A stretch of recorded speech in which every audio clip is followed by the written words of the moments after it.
We're starting out this week with an excellent piece of news. So, Google, Microsoft, OpenAI, and Anthropic have launched the Frontier Model Forum, which is an industry body focused on ensuring safe and responsible development of frontier AI models. So, a frontier AI model, as they define it, is essentially best and biggest models that are coming out of the largest enterprises because these enterprises have the most resources in terms of money for training and experts for developing new model architectures and training approaches. They will be ostensibly creating models that are pushing the frontier of what AI is capable of. And that means at the same time, these could ostensibly be the most dangerous models being released. So the focus of the Frontier Model Forum will be to identify best practices, promoting knowledge sharing, best practices among industry, government, civil society, academia, et cetera. Advance AI safety research, which is always good to see. So supporting AI safety ecosystem by identifying research questions in AI safety and dedicating resources to solving those problems. And then facilitating information sharing among companies and governments. So this is all really good news. The only thing to keep in mind, in my opinion, is that the companies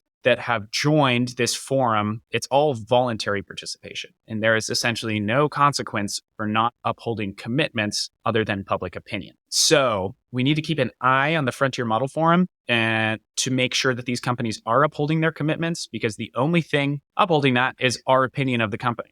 We've seen greenwashing in the past, and we don't want to see AI washing with the Frontier Model Forum and other AI safety commitments. In other news, Stability released Free Willy 2, which is a 100% open source model. It is a Llama 2 70 billion parameter model fine-tuned on an open source data set, better than Llama 2. It beats GPT-3, ChatGPT in some tasks. It does not beat GPT-3 in other tasks. So I think what's significant here is that maybe the open source community can't quite keep up with enterprise, but it's great to see it lagging not too far behind. In my opinion, if we have a world where open source models are maybe performing at 75% the capacity of enterprise models, then that's going to mean there's reasonable competition in the space. Really good to see models like Free Willy and Free Willy 2 coming out. Love the name, by the way, Stability AI, and looking forward to seeing what kinds of models are coming out of the open source community in the future. Alexander Karp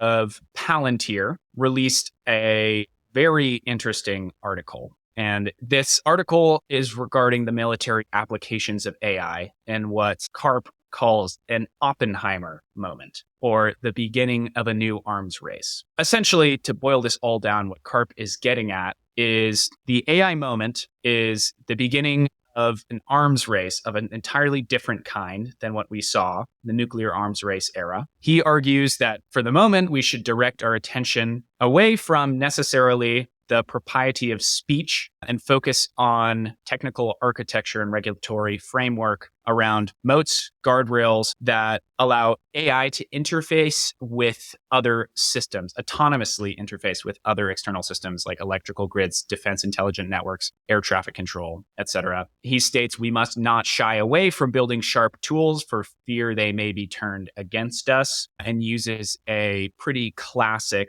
arms race argument that our adversaries will not pause to indulge in theatrical debates about the merits of developing technologies with critical military and national security applications. They will proceed. We've seen this logic used in the past, and it led to the Cold War. Once again, he states this is an arms race of a different kind, and it has begun. Something to keep an eye on. Stack Overflow released a vector search chatbot. They're calling it OverflowAI. Basically, you can query the AI, and it will answer questions based on historical data from Stack Overflow. The big question here is this going to become really common? Are companies going to start paywalling their data and building their own AI search around their data?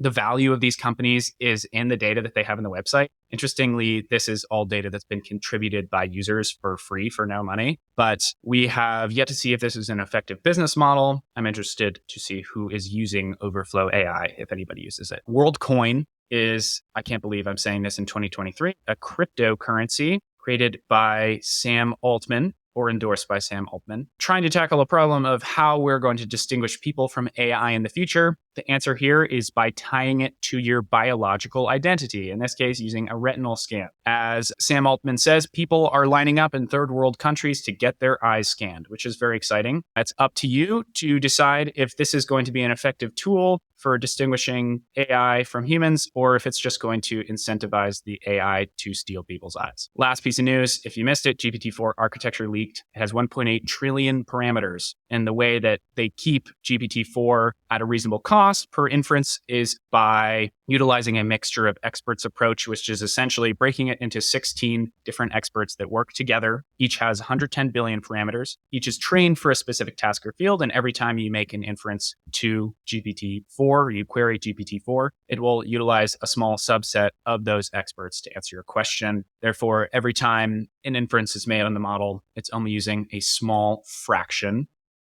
of the 1.8 trillion parameters. Really useful for efficient scaling up of large language model parameter count and domain knowledge, skills, task completion without a significant cost increase. That's all for this week. Thanks for tuning in. If you like what you hear, subscribe and check out our episode next week.